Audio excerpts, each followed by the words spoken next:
Om Namo Bhagavate Vasudevaya.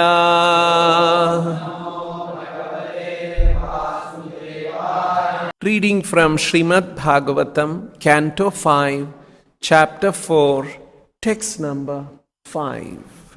Viditanuragam apaura prakriti janapado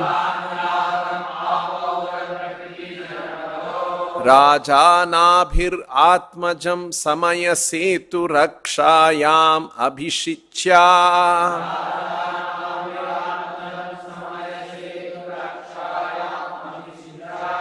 Brahmaneshu panidhaya Saha meru devya vishalayam prasanna nipunena tapasa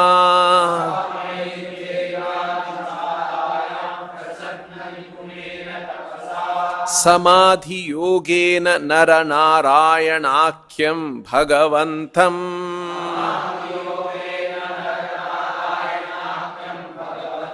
Vasudevam upasinaha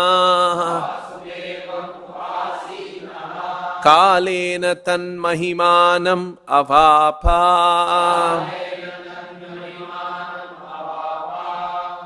Translation and purport by His Divine Grace A.C. Bhaktivedanta Swami Srila Prabhupada.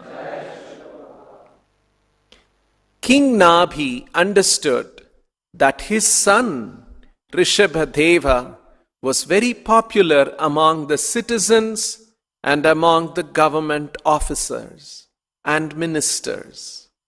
Understanding the popularity of his son, Maharaj Nabhi enthroned him as the emperor of the world to give protection to the general populace in terms of the Vedic religious system. To do this, he entrusted him into the hands of learned Brahmanas who would guide him in administering the government. Then Maharaj Nabhi and his wife Meru Devi went to Badrikashrama in the Himalaya mountains, where the king engaged himself very expertly in austerities and penances with great jubilation. In full samadhi, he worshipped the Supreme Personality of Godhead, Naranarayana, who is Krishna in his plenary expansion. By doing so, in course of time, Maharaj Nabhi was elevated to the spiritual world known as Vaikuntha. Purport by Srila Prabhupada. When Maharaj Nabhi saw that his son Rishabhadeva was popular with the general populace and the governmental servants, he chose to install him on the imperial throne. In addition, he wanted to entrust his son into the hands of the learned Brahmanas. This means that a monarch was supposed to govern strictly according to the Vedic principles under the guidance of learned Brahmanas, who could advise him according to the standard Vedic scriptures like Manusmriti and similar Shastras. It is the duty of the king to rule the citizens according to Vedic principles. According to Vedic principles, society is divided into 4 categories: Brahmanas, Kshatriyas, Vaishya and Shudra. Chatur Varnyam Maya Shrishtam Guna Karma Vibhagashaha. After dividing society in this way, it is the king's duty to see that everyone executes Vedic principles according to his caste. A Brahmana must perform the duty of a Brahmana without cheating the public. It is not that one attains the name of a Brahmana without the qualifications. It is the king's duty to see that everyone engages in his occupational duty according to Vedic principles. In addition, retirement at the end of life is compulsory. Maharaj Nabhi, although still a king, retired from family life and went with his wife to a place called Badrikashrama in the Himalayas, where the deity Naranarayana is worshipped. The words prasanna nipunena tapasa indicate that the king accepted all kinds of austerity very expertly and jubilantly. He did not at all mind leaving his comfortable life at home, although he was the emperor. Despite undergoing severe austerities and penances, he felt very pleased at Badrikashrama, and he did everything there expertly. In this way, being fully absorbed in Krishna consciousness, Samadhi Yoga, always thinking of Krishna, Vasudeva, Maharaj Nabi attained success at the end of his life and was promoted to the spiritual world, Vaikuntha Loka. This is the way of Vedic life. One must stop the process of repeated birth and death and return home back to Godhead. The words Tan Mahimanam Avapa are significant in this regard. Srila Sridhar Swami says that Mahima means liberation in this life. We should act in such a way in this life that after giving up this body, we will become liberated from the bondage of repeated birth and death. This is called Jivan Mukti. Srila Veera Raghava Acharya states that in the Chandogya Upanishad, there are 8 symptoms of a Jivan Mukta. A person who is already liberated even when living in this body. The first symptom of one so liberated is that he is freed from all sinful activity. Apahata papa. As long as one is under the clutches of Maya in the material energy, one has to engage in sinful activity. Bhagavad Gita describes such people as dushkrutinaha, which indicates that they are always engaged in sinful activity.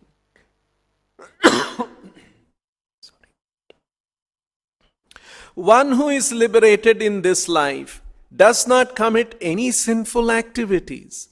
Sinful activity involves illicit sex, meat eating, intoxication, and gambling. Another symptom of a liberated person is vijara, which indicates that he is not subjected to the miseries of old age. Another symptom is vimrutyu. A liberated person prepares himself in such a way that he does not take on any more material bodies, which are destined to die. In other words, he does not fall down again to repeated birth and death.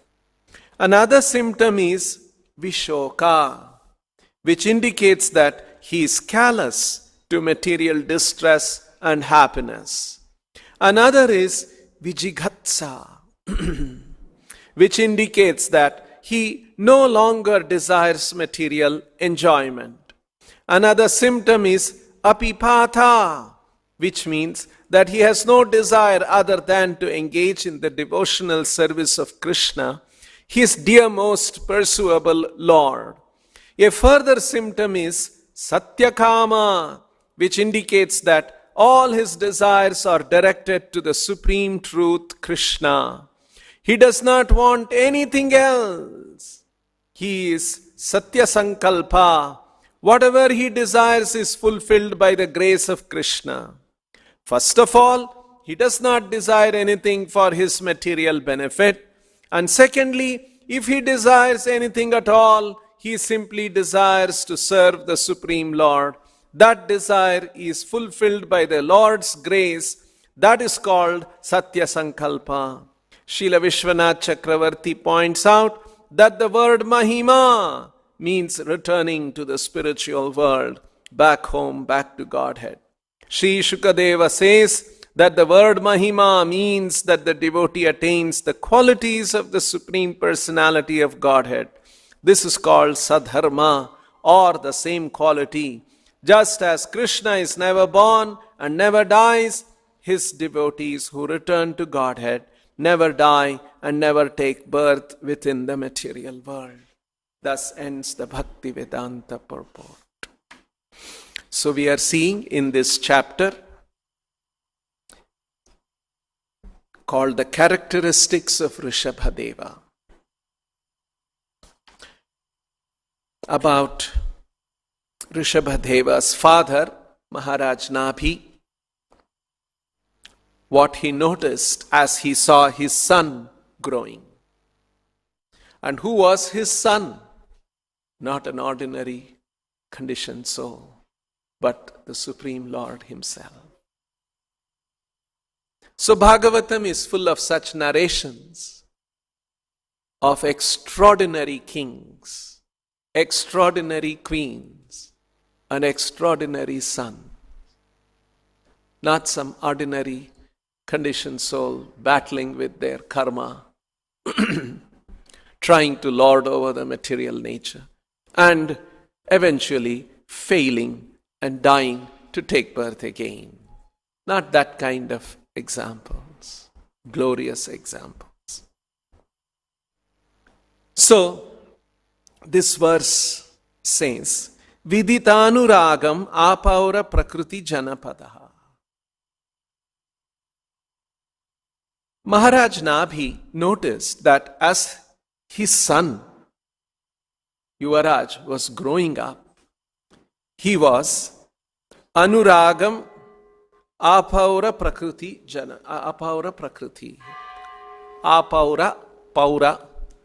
Apaura means citizens. They are the citizens in the kingdom. Prakriti here means king's ministers. So that's one of the meanings of the word prakriti. So apaura prakriti anuragam. He was popular. He was loved by apaura and prakriti, by the common citizens as well as by the ministers. Vidita, he noticed that. The father noticed that. And so, what did he do? Raja Nabhir Atmajam, Raja Nabhihi Atmajam, his son, somebody born to himself, Atmajam, Samaya Setu Rakshayam Abhishitya. Abhishitya, he enthroned him. So Maharaj Nabhi enthroned his son when he noticed that his son was very popular among the common citizens and the minister. For what purpose? Janapado Samaya Setu Rakshayam Abhishitya. To serve Janapada, to serve the common people. That is the intent of the king, to serve the common people. He enthroned Abhishitya. And how to serve the common people? Samaya Setu Rakshayam. The word Samaya has many meanings, although it means time commonly. Samaya also means stipulations, injunctions.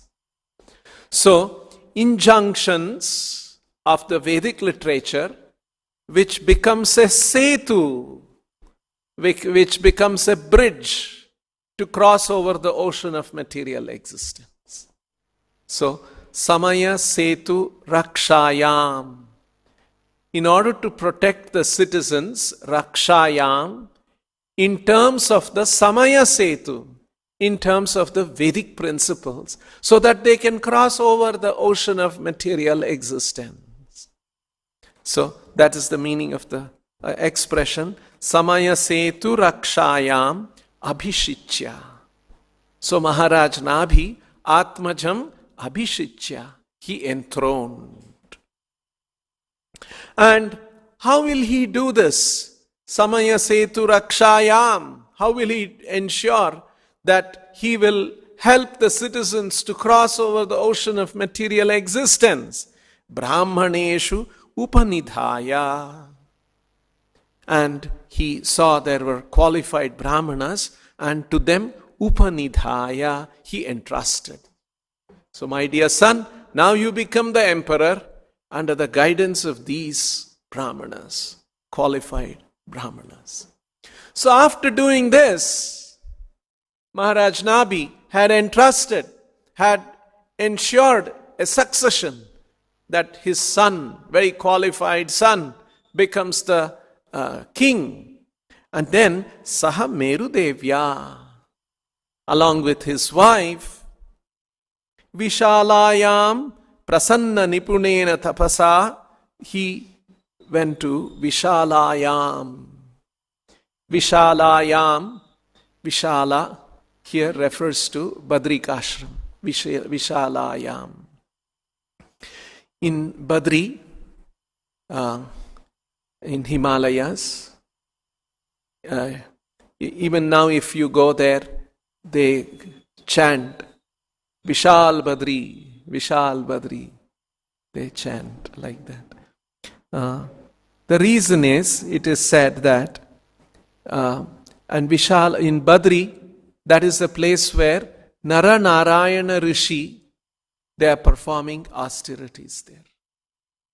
Nara and Narayana are two incarnations of Krishna who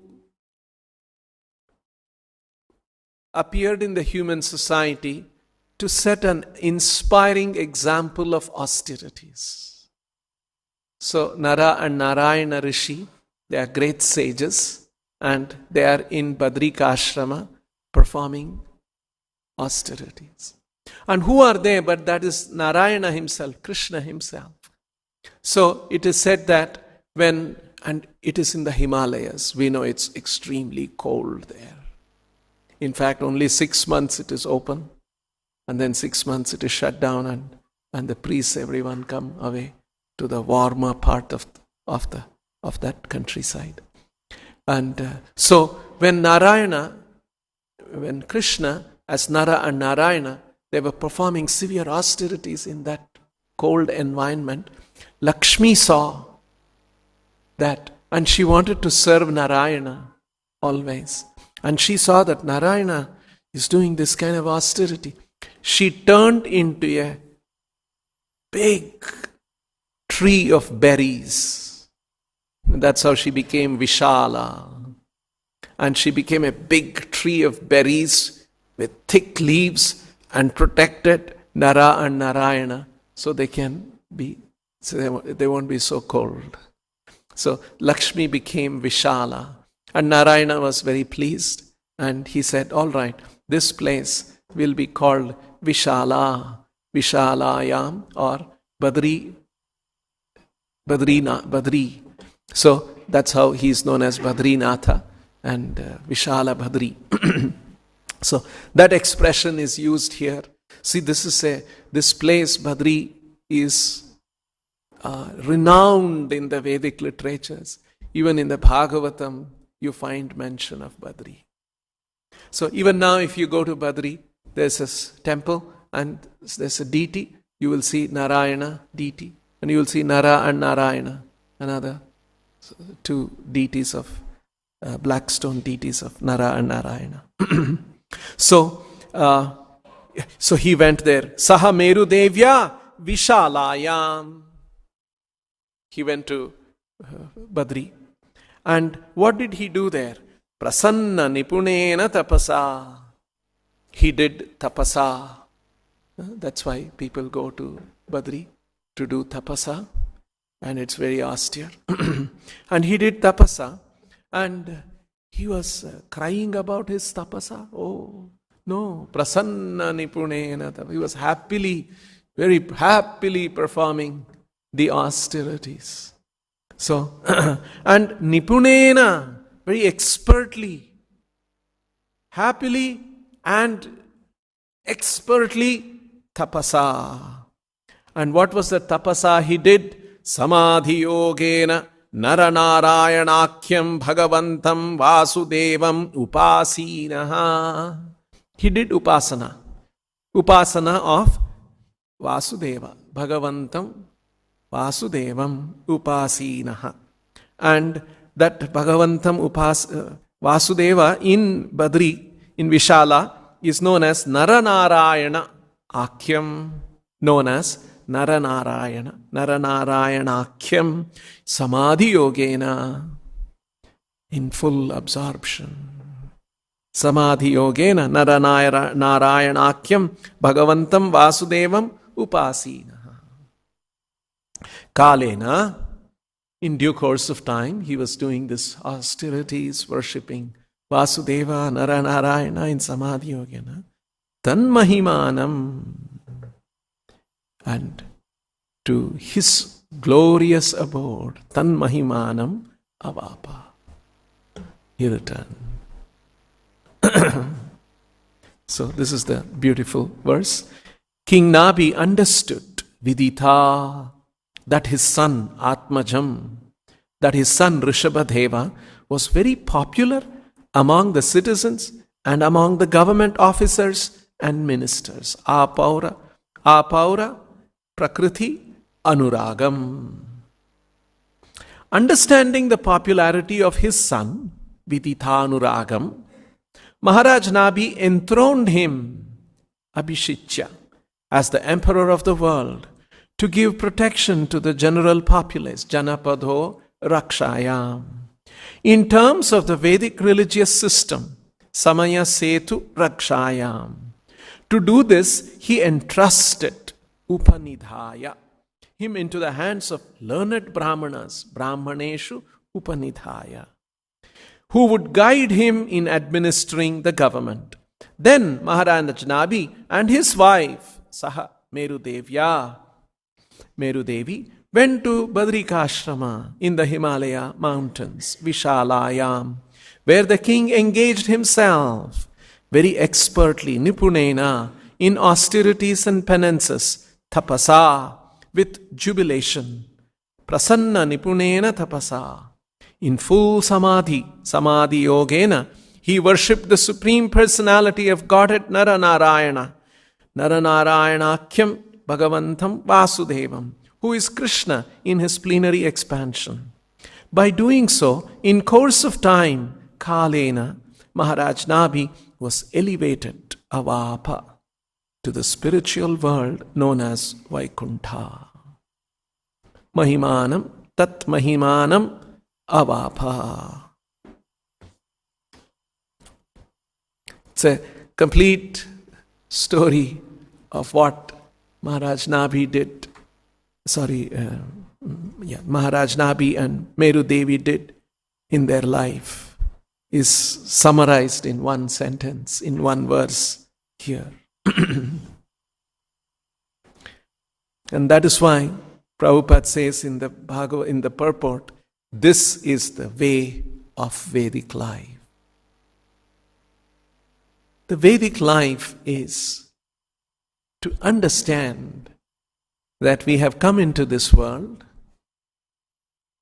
We must know who we are, why this world exists, who is the creator of the world, what is the intent of the creator, what does the creator want us to do, understanding that and acting according to that and perfecting our lives and going back to Godhead and never come back to this material world. This is the Vedic way of life. Contrary to that, we see in modern days, we are born, we don't know why different people are born in different circumstances.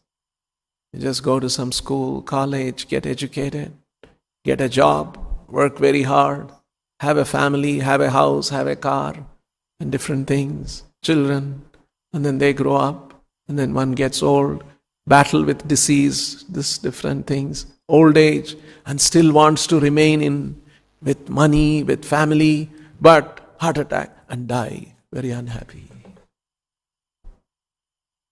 Right? Completely in a life of ignorance. Don't know what is happening. What is this life all around us? And so many living entities are taking birth, going through this, dying. Parents did, grandparents did, great-grandparents did, many kings did, many queens did, many ministers did. Whole humanity has been doing this. What is all this about? No thought about it at all. This is the way of modern life, very different from the Vedic life.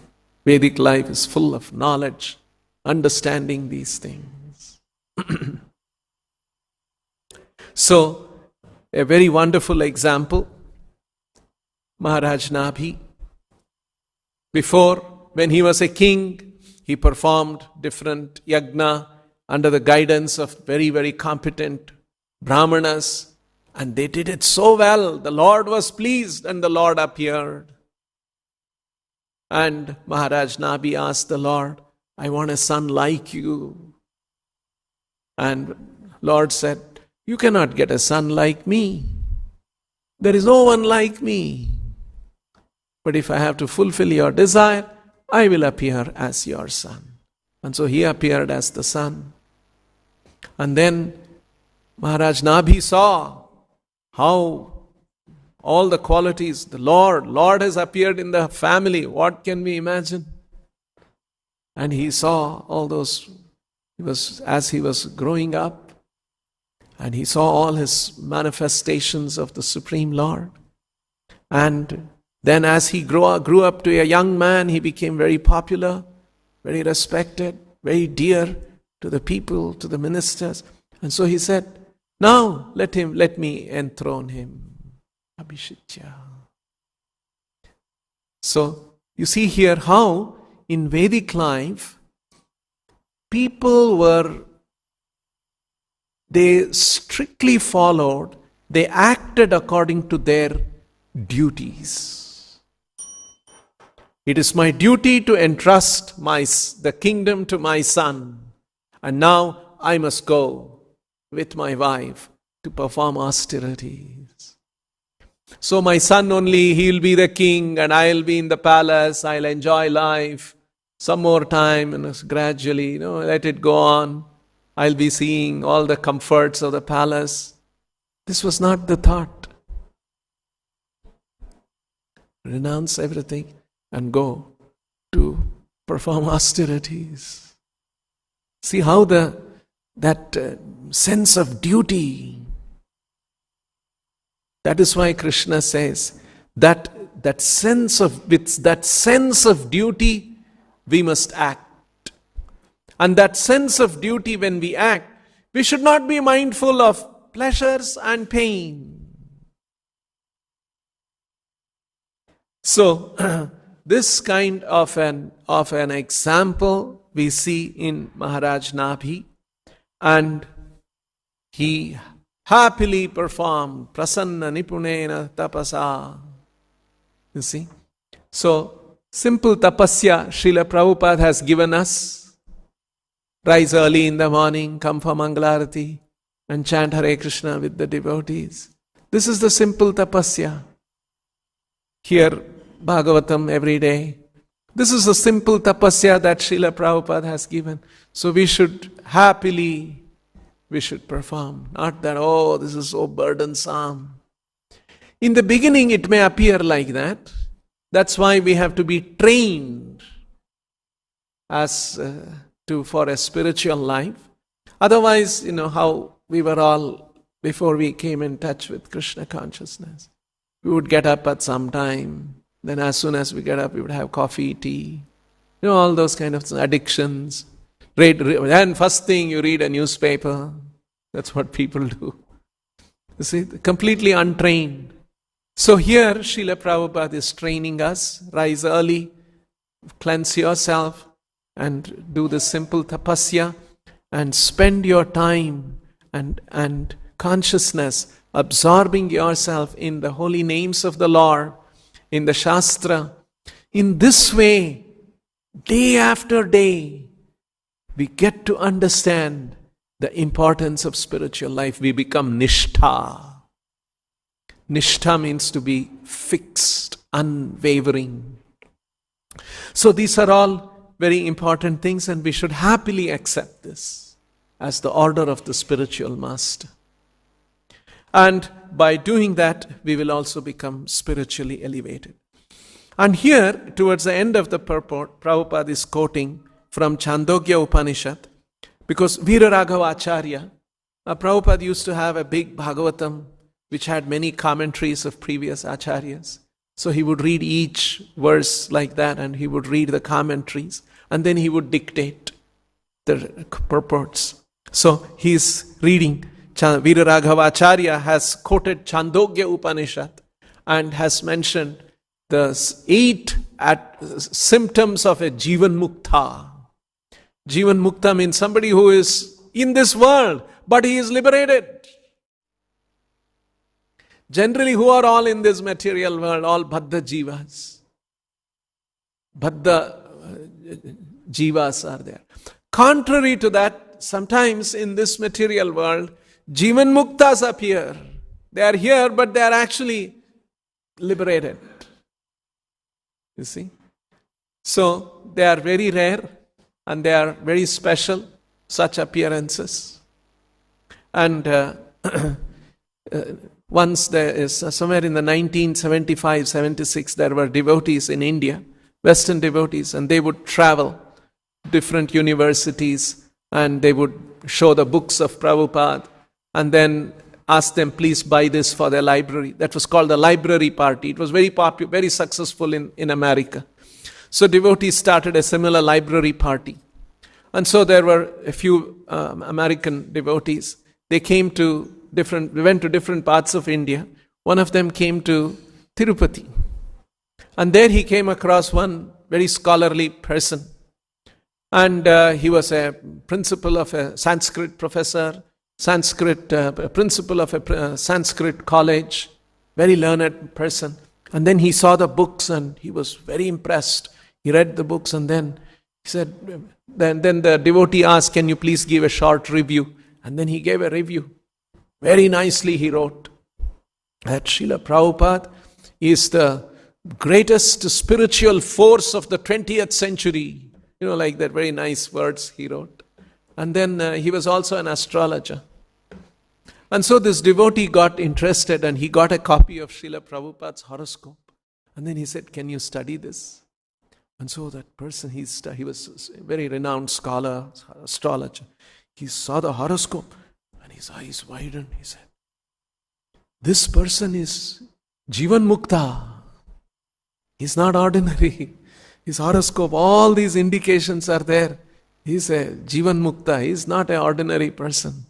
Like that. And then he gave all the reasoning, this and that, this yoga, Dhari Yoga, Lakshmi Yoga. All this he explained.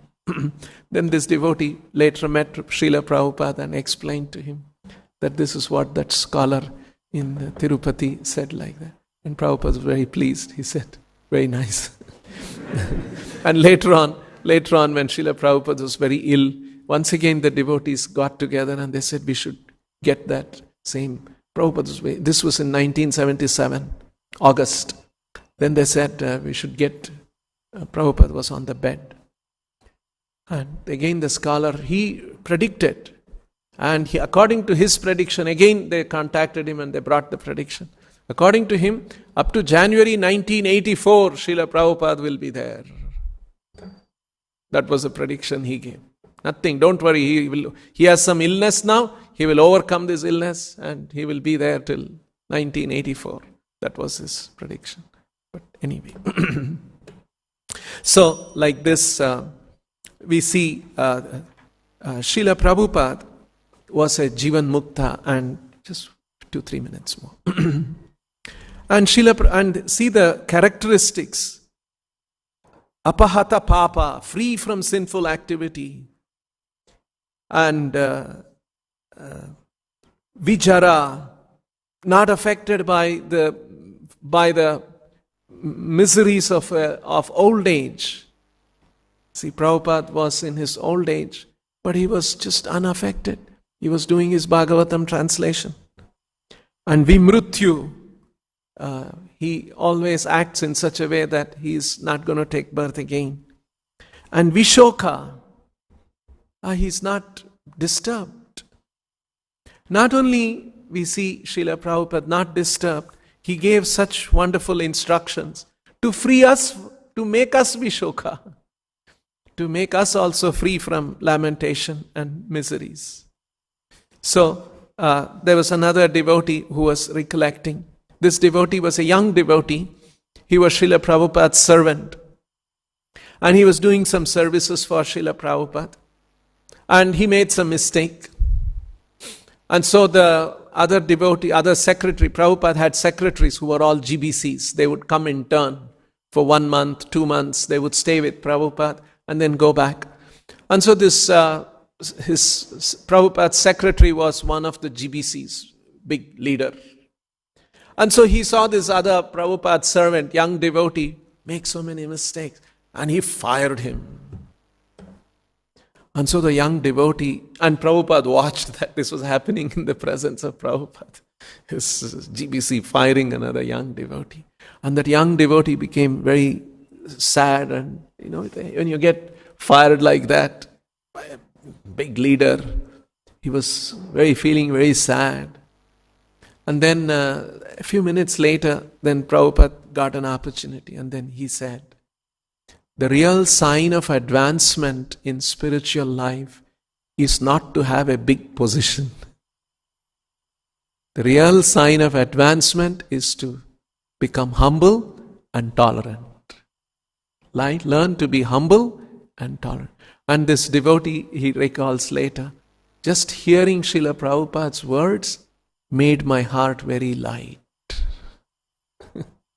You see, this is the beauty. Srila Prabhupada's instructions, we should always read his books and all the wonderful qualities of a devotee that Prabhupada describes. That will make our heart light. Sometimes life will go through, even in spiritual life, even as devotees, we will go through sometimes which will, sometimes becomes hard. But we should take shelter of Srila Prabhupada's words, and that will make our heart light and we become Vishoka also. So these are some of the wonderful things. We'll stop here. Grantharaj Srimad Bhagavatam ki, Srila Prabhupada ki jai.